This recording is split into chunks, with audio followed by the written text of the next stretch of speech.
नमस्कार। बोधी क्लासेस में आप सभी का बहुत बहुत स्वागत है। आज हम एक बड़ी ही मजेदार कहानी में गोता लगाने वाले हैं जिसका नाम है the wheat that one hearts.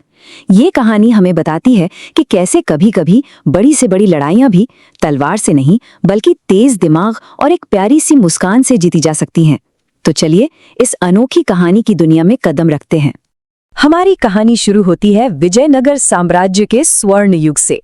ये वो दौर था जब राजा कृष्णदेव राय का शासन था और कला, साहित्य और संस्कृति सब कुछ अपने चरम पर था। जरा कल्पना कीजिए उस शानदार दरबार की। वो सिर्फ एक कमरा नहीं था बल्कि विजयनगर साम्राज्य का धड़कता हुआ दिल था। आप कह सकते हैं कि वहां की हवा में ही कविता और ज्ञान घुले हुए थे। हर कोना कला से रोशन था। सही मायनों में पूरे साम्राज्य की शान वहीं से झलकती थी। और इस पूरे साम्राज्य के केंद्र में कौन थे? राजा कृष्णदेव राय। वो सिर्फ एक महान योद्धा और शासक ही नहीं थे बल्कि कला के बहुत बड़े प्रशंसक थे और खुद भी एक कमाल के कवि थे। उनका दरबार उस समय के सबसे बेहतरीन विद्वानों और कवियों से हमेशा भरा रहता था। लेकिन जैसा कि अक्सर होता है, सबसे शांत जगहों पर भी कभी-कभी तूफान आ ही जाता है। और इस कहानी का झगड़ा एक बहुत ही छोटी मामूली सी बात से शुरू हुआ। आइए देखते हैं कि आगे हुआ क्या। तो हुआ यूं कि एक दिन राजा ने एक नई कविता लिखी।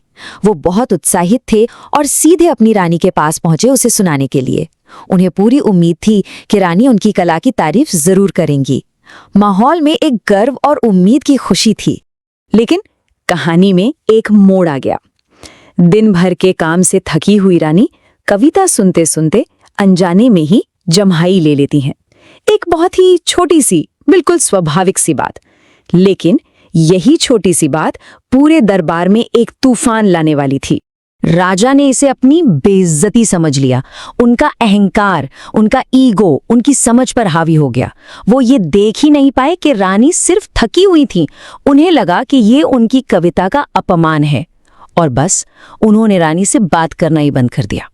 कई हफ्ते बीत गए, राजा ने बात नहीं की।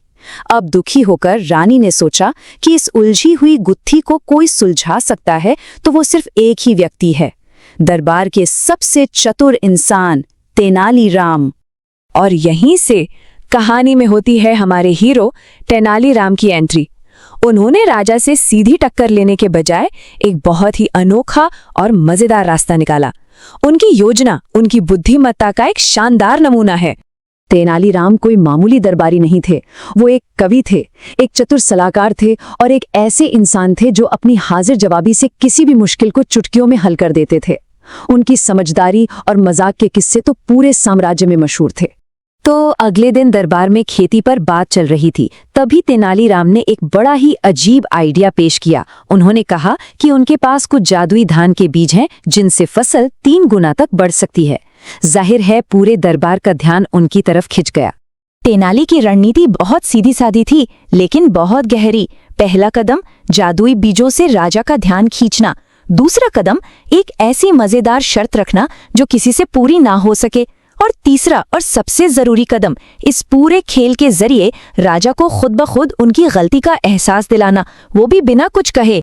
अब कहानी अपनी सबसे मजेदार मोड़ पर पहुंचती है। ये वो पल है जहां तेनाली की चतुराई रंग लाती है और हास्य का एक छोटा सा बीज समझ का एक बड़ा पेड़ उगा देता है। देखिए ये हुआ कैसे। जब राजा ने उन जादुई बीजों के बारे में और पूछा तो तेनालीराम ने अपनी शर्त सामने रखी।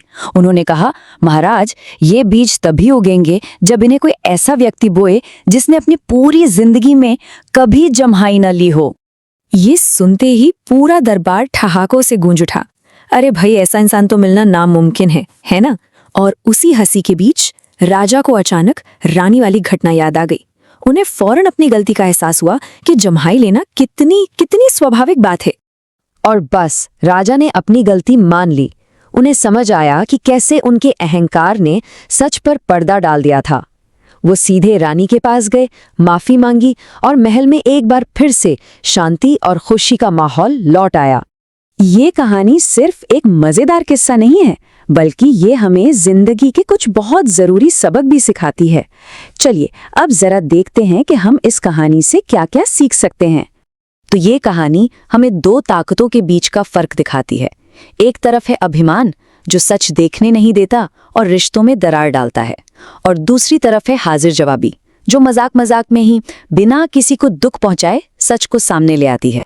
तो इस कहानी से हमें जो खास बातें सीखने को मिलती हैं वो ये है कि समझदारी और मजाक कभी-कभी सीधे लड़ने से बेहतर काम करते हैं। ये हमें विनम्रता और दूसरों को समझने की अहमियत भी सिखाती है, और वो जादुई बीज, वो इस बात का प्रतीक है कि किसी भी रिश्ते को फलने फूलने के लिए समझ और देखभाल की जरूरत होती है। तो जाते जाते आपके लिए एक सवाल छोड़ जाते हैं। जरा सोचिए, हमारी जिंदगी में ऐसे कौन से मौके हो सकते हैं जहां गुस्सा करने के बजाय हास्य का इस्तेमाल करना एक ज्यादा समझदारी भरा और ताकतवर तरीका हो सकता है। आज की इस विश्लेषण में हमारे साथ जुड़ने के लिए आपका बहुत बहुत धन्यवाद। अगर आपको ये कहानी पसंद आई तो हमारे चैनल बोधी क्लासेस को लाइक, शेयर और सब्सक्राइब करना बिल्कुल ना भूलें। हम बहुत जल्द एक और मजेदार विषय के साथ लौटेंगे।